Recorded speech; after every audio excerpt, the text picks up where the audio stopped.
You're listening to the Who is Christine Anyway podcast season 2. Today's guest is musician, author, and actor Justin Pearson. Enjoy.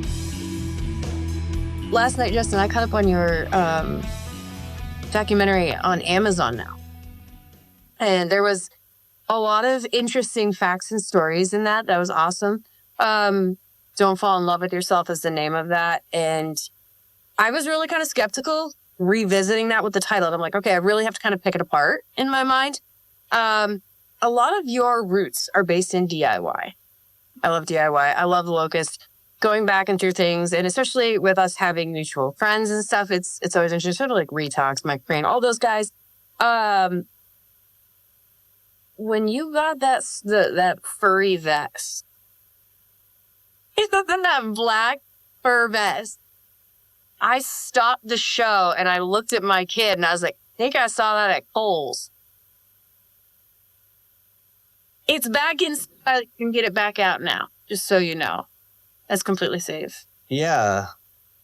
We found those uniforms at a thrift store in San Francisco randomly, and it was in context to like this publication called Hit It or Quit It that was just talking so much shit on us on the way the Locust dressed in our street clothes. And so we were like, oh, fuck them. Let's, there was 4. And we're like, let's buy those things at that thrift store and wear those. And like, jokes on them. Like, they want to talk about our clothes, then they could definitely start talking about it. And then that morphed into uniforms because we got goggles and hot pants and shit. Yeah, the welder's goggles. I'm like, man. And the hot pants. Did you maintain keeping those? Like, I'm sure you probably have them maybe tucked away safely. I do. Yeah, I do have that stuff still. And it's funny because a lot of it was like, well, it was a backlash on like people talking shit about our street clothes, which we didn't even really care about. We're like, hey, we're musicians, we're playing music or whatever, we're artists, or can we talk about that instead of like our pants or whatever? And then, I think we kind of were also like on the fringes of the broader spectrum of punk and hardcore, which was also like very patriarchal and sort of macho, and especially in the hardcore realm. So we were trying to like use subversiveness and like infiltrate with this like almost like homoerotic, I don't know, just like fucking with like people's masculinity. And it was wild. Yeah, it was wild. It's really weird to like get in a fight and break someone's nose when you're like wearing hot pants, Yeah, I can't imagine someone swinging on me in a furry vest, but I would also be like, I kind of deserve that. Also, I'd probably be like, wait a minute, I couldn't fit in hot pants if I tried. Like, I was thinking, I'm like, I couldn't look that good. And in welder's goggles too, like, did you guys modify them to see better through them, or like, were you? That was a learning curve. The lights hitting them.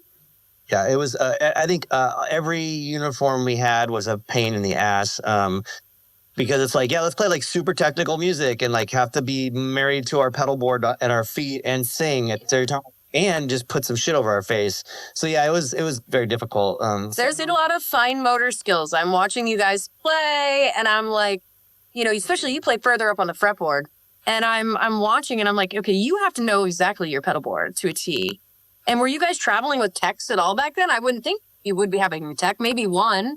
I mean, we had a sound engineer for the most part because we couldn't trust random people to be nice to us, Yeah, the crowds look fun. I think I saw one guy jump from a balcony, and I think during that point in the documentary, I was like watching that person fall, which it's really funny. So congratulations on surviving, getting through that, and really making impact.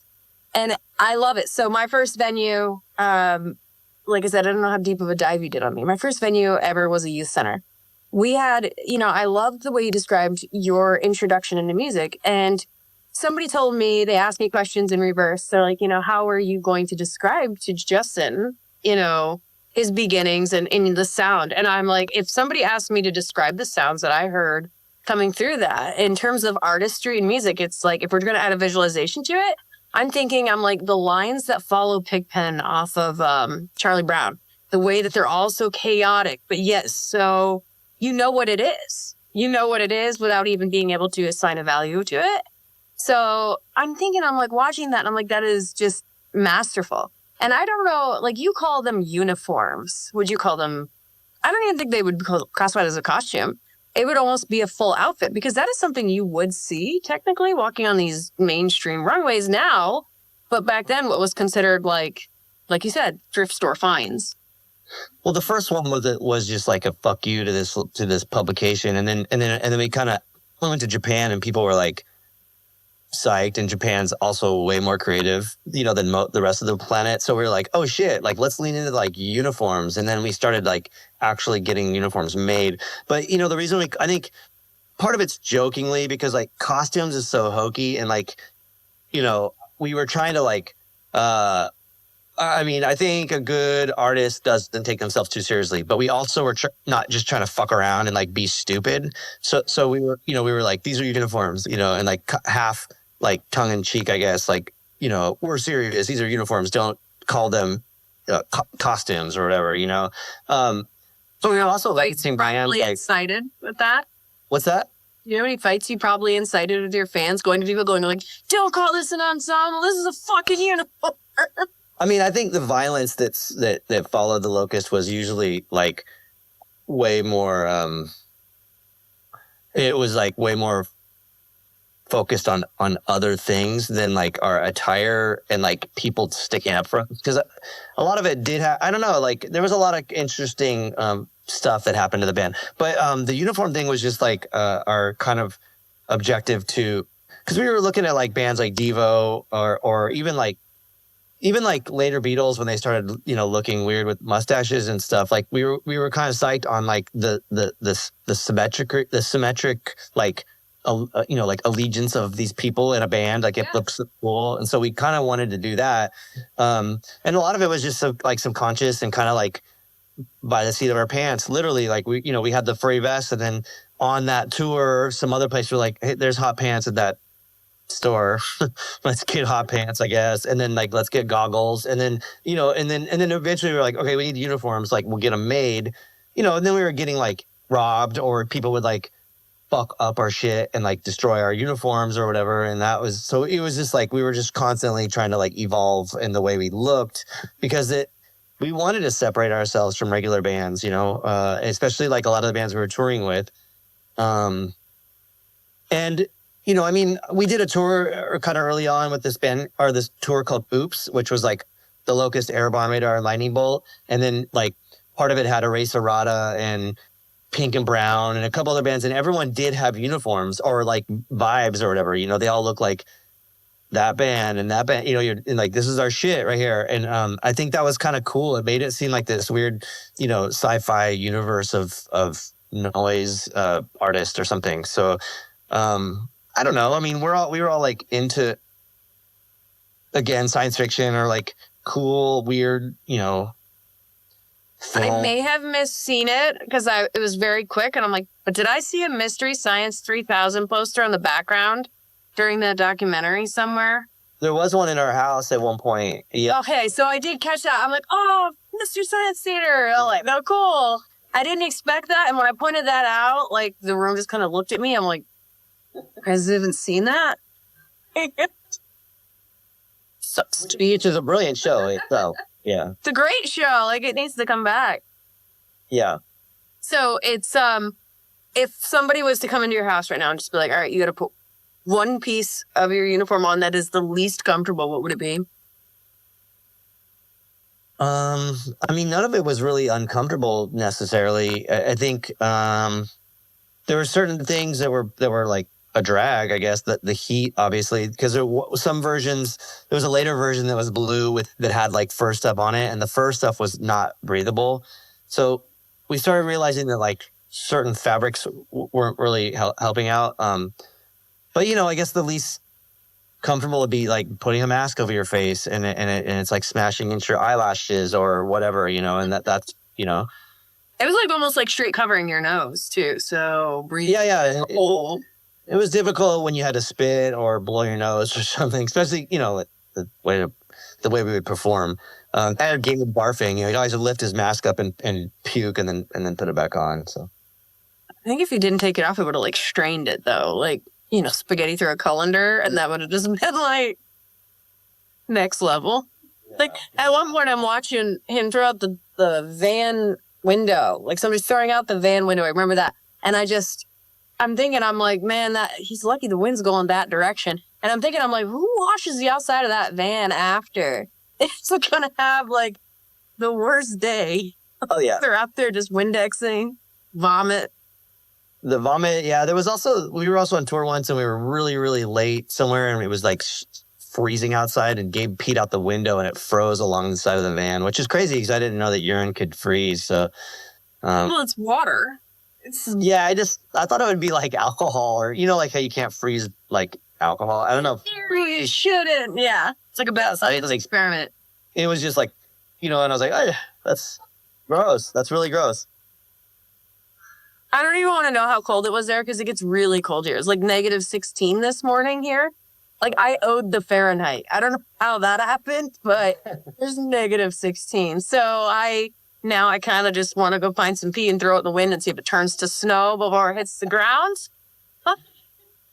Look, we did this. It's all science. It's just bodily fluids. We're seeing what freezes before it hits the fucking ground. That's all. This is just purely banned research. So the first venue I had was a youth center. I had a piss poor childhood. Not as, dark as yours, but it was pretty bad. I was raised by my grandparents. Not the best likelihood for parents. My parents preferred, drugs over their children. And my grandmother was like this staunch Catholic woman. She's now 86 and she's got to the point where she's got the fuckets and it's the best. Like, I'm like, hey, guess what I did? She's like, good for you. I would have did it too. And I'm like, what the fuck? I'm not even able to disappoint you anymore. So then my father was like, I want you guys back, move back in. And I end up down at this youth center after this really contentious fight with my father. And I'm down in this back lot and I can hear music and it's very chaotic and it's very intense. And it's almost like a controlled burn of angst. And I walk in there and I kind of peek my head around and I don't look the part at the time, and they just kind of suck me in. Like, it was just literally like and they just yank me in. Didn't even make me pay the $5 cover charge, which I still feel kind of bad about.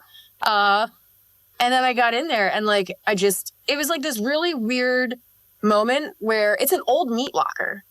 So there was like I-beams where they would hang carcasses and all kinds of stuff. And the windows had chicken wire in the glass and it was barred up. I'm like, this wouldn't pass code now, but it was one of the dopest venues. The stairs to load in, insane. Like the bands that played for me were like, they still message me and they're like, my back still fucking hurts. And just like, it's been 20 years, friend. Like, time to let it go. But it was still one of like the best venues. And it was the woman who ran it at the time, what was it called? The director. She was this hippie, total hippie. And kids would like switch out her tea and put in like laxative tea. Like they would just straight fuck with her. And she was just like, use anything in my office. So that's when I kind of got into, I was using byofl.org. You have got to be the only other musician that maybe knows what that was back then. I don't know. Wait, BYOFL? Yep. Book your own fucking life. Yeah. Okay. Good. Finally, somebody who fucking knows what I'm talking about. Well, the book. I mean, there was the publication. Book Your Own Fucking Life. Yeah. Mm-hmm. So I got onto the message boards and I started doing like show swaps. And then I was like, okay, well, cool. I'm doing my DIY show swaps. And then I was like, I'm going to swap a show for an article. And I learned how to like deal in cards. Yeah. And it was very DIY. And I would like print off, I'm like Halloween show. And I'd print off, oh, look, it's a picture of a pumpkin. And then I'd go on like Microsoft Word, type up their names in like a different fucking font. I was 14, okay? Like 15, 16 into that point. And then when I was like turning that corner at 16, of course, like I've cut all my hair off. I've dyed it black. In fact, I know you were mentioning you always hear about the Jerry Springer show. It was really funny because I had actually went back and watched that clip for the first time in forever, probably about a week ago. And the person next to me goes, you look like the chick with the dark hair at that time. And I'm like, oh my God. And I do. If you look up the photos, I actually had a little faux hawk head, big hair, had the bangs in the front. I'm like, okay. And it ends up the Jerry Springer thing, dude. Your Jerry Springer is my TRL. I ended up in the TRL audience in the early 2000s. So, like, I always hear about that bullshit, like the same way you do there. But, there's so much that's gone on in your tenure in music. And a lot of it aligning. And I think, that I'm like, I know exactly that moment he's talking about when he's like, I want to do something different. I want avant-garde. And then at the end of the documentary, when, you know, I can't remember who it was had asked you, you know, do you see yourself doing anything else in your life? And like, he said you looked at him with a blank stare. And I'm like, I know exactly what he's talking about. I'm like, I don't think I've ever thought about that. Mm-hmm. Like, I don't foresee myself ever stepping out of the role. I've done, you know, music venues. Everything's been, you know, brands, bands, everything. I could have signed with these big companies. I didn't want to do that. It didn't seem interesting. It doesn't seem fun to be glued to a fucking desk and being told what to book. It doesn't seem fun being told how to market or what to write or how to write or what's acceptable or who I can and can't work with. And that kind of is interesting to me about like your career too. And I mean, like I could go down, you have such an amazing repertoire of bands you've been in. And such a unique style of playing. And you know, you've got 3 books out. I haven't read your last one. I know. Very bad. How's your dog? My dog just had his 9th birthday. No, he's not there. Yeah, he's cool. He just turned 9. He's brilliant. Yeah, the book stuff's weird too. You know, it's a lot of it's like it's just like putting out a record. In a lot of ways for me, I suppose. Yeah, I pissed more people off with books than I do with records, which is odd. You do book burnings, not record burnings. I mean, maybe there's a correlation. It's kind of weird though, because when I found out that you were an author, like when your book came into my house, and I was like, huh. And then I kind of like, this is like 10 years ago, and I'm like kind of doing the math, and I'm like, there's somebody else in music who's done books. Like this is weird. I've kept journals my entire, you know, career, life, whatever. But I started writing for publications at 16 because I was like I told you, I'll trade you this for that. And I'm like, well, I'm going to do this. And I would start writing. And I just started writing again for another local publication and did like small market success and how these people can work. There's a DIY promoter down here who, you know, he's been hopping between these small buildings. He only wants to do DIY. I love him for it. And there's just so much to be done in these books. Were they like premeditated books, or was it just you sat down with a keyboard and it came out? Or was it like journals you had kept that you kind of like transcribed over? I have no journaling ever. I keep it all in my brain. So I did a tour diary for some publication a long time ago, and I had shared it with John Waters, and he was like, "Oh, this is great. You should write a book." And I was like, "Yeah, I don't know what is, sure, whatever." Why the fuck would anybody want to know that? Like, I mean, it's weird how he just like kind of was like, "You should write a book." And I thought he was just being nice, you know. And he's like, "No, you should do it." And I was like, "Well, I don't know how." And he's like, "Just write a story, write a short story." And so I was like, "Huh." And so I just I was on tour, and this is like, you know, I had lots of free time in the long drives, and so I wrote this story about when I was a kid, about like how I thought I was going to see Kiss when I was 5, and it didn't happen. And so I kind of just wrote this little story, and I was like, "Hey, check this out." And he's like, "There it is. That's the start of your book." And I was like, "Well, what do you mean?" He goes, "Just write more." And so I just looked at it like kind of like if you were to write an album, like each little chunk or story was like, I just was like writing different, like, oh, this happened, and then I put them all in a chronological order, and it made it seem like a thing. So that was my first book, which is called From the Graveyard of the Arousal Industry. And I was lucky to like get it on a real, you know, like have a real publisher put it out. And I was assigned an editor, and I learned a lot working with an editor, and they were really, really great and helpful, and told me about like how they want to make sure I keep my voice and stuff. And I was like learning just basic things that I think maybe I would have not have thought about. And then so when I wrote my second book, it was very specific, like to me working with and like with DJs, like doing EDM stuff. And it was like I learned to not say like, "Man, you guys are fucking stupid," you know, or "You guys suck," or whatever. It was more like, "I'm fucking stupid. Look what I did with these people." You know, I don't want to call them assholes, but like, look what I did. I was really fucking dumb. And I linked up with these assholes in school. Whatever. No, I mean, like, I don't want to be a dick about it, because like, joke's on me, because I was the stupid motherfucker that went on tour with these people or like collaborated. So like, I kind of looked at it like just making fun of myself is like a way more effective, and maybe like self-depreciation for some fucking reason sells in this really odd way. Like, I hate that job now. You know, it's wild because people ask me all the time too. They're like, can I read your journal? Can I, well, what do you think about this? And I'm like, you don't want to read those thoughts. Trust me, you don't want to read that. That's like, it's like self-flagellation almost. And in a way, it's just as vulnerable as a record, if not more vulnerable, especially with writing. And with an editor, you're giving it to them and then asking them to give it back in a different light and editing. And like, you really don't want to lose your voice in your writing as a whole.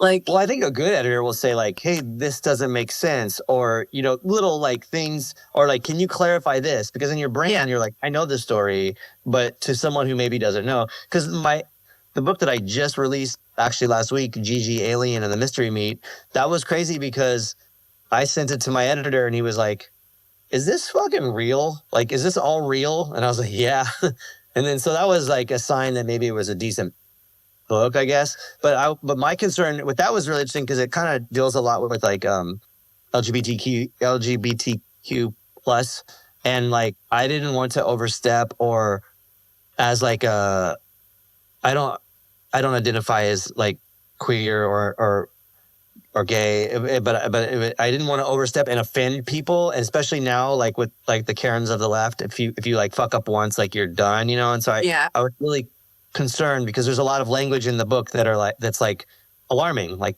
the real F word, like the real like the 3-letter F word, like, and I'm like, hey, I want to make sure this doesn't like cross the lines of what I can and can't do, and so like having an editor kind of look at it and be objective was very helpful because I was concerned for once. But that makes sense though, and it's kind of weird because you obviously you're male, I'm female, so when we go into it, it's the same thing. People are like, well, I don't want to offend you. So I speak like this. I'm like, no, it's actually more offensive, I find, when people like pussyfoot around shit towards me. Mm-hmm. Like in my mind. And it's the same thing. Like, it's, the LGBTQIA plus community, all the political factions, all these other things. Everybody is so easily offended. And that was, when people walk into venues, that's where everything is supposed to drop. To a degree. Like, you are all in the same crowd for the same moment, for the same purpose, for the same reason. And for some reason, a lot of these things have permeated into. Now, the only statement that should be political or one way or the other is, the musician's performance. And it is exactly that. It is art. It is a performance. I don't walk in and point to a painting and go, yeah, fuck that guy. Like, it's kind of one of those things. But I never pointed at Picasso's shit and said, let's cancel him, and made a point in the nose. Well, I agree in part with what you're saying, but I also feel like there's a certain kind of like moral standard, a moral high ground, like if you have, I mean, also too, like, even like people that are like a generation a bit older than me, like they kind of grew up where like, even referencing G.G. Allen in my new book, like that guy was fucked, he said like the F word, the N word, he fucking beat up whoever, he shit on him, people, like he did whatever, like, and so like that, I feel like when I grew up, I caught the tail end of that, and I was like, oh, you can kind of get away with stuff. Or like I grew up in the 90s, so I'd go to shows and there was always neo-Nazis, Now if a neo-Nazi showed up in the show, people would lose their fucking minds, Like a straight up like person wearing a swastika on her shirt wouldn't pan out well for them. Which what's crazy is where I am up here, there's Confederate flags out everywhere. That shit is bizarre. Yeah. It's so insane. And it's one of those things where I go, you can ask them, do they understand, do they know what it means? And they will say, well, it's part of our heritage. I'm like, really? How does it feel living in the North, talking with a Southern flag in your yard? Like, run me through your paces. I got time. Like, But I look at it like, I know who my enemy is, I guess I'd rather know who I'd be like, oh, you're a fuckhead. Got it. I don't have to like wonder, and their emboldenedness and their like arrogance is one thing, but regardless, if that's what they want to display and they want to fucking fly that flag literally, like, well then there it is. I mean, it's just kind of one of those things where it's like, I feel the biggest lack of society these days is I don't want to say intelligence, it's common sense. It really is. It's like common sense and it's respect. Keep listening for more of my conversation with Justin. Visit www.whoischristineanyway.com for access to all the social media links and additional podcast episodes.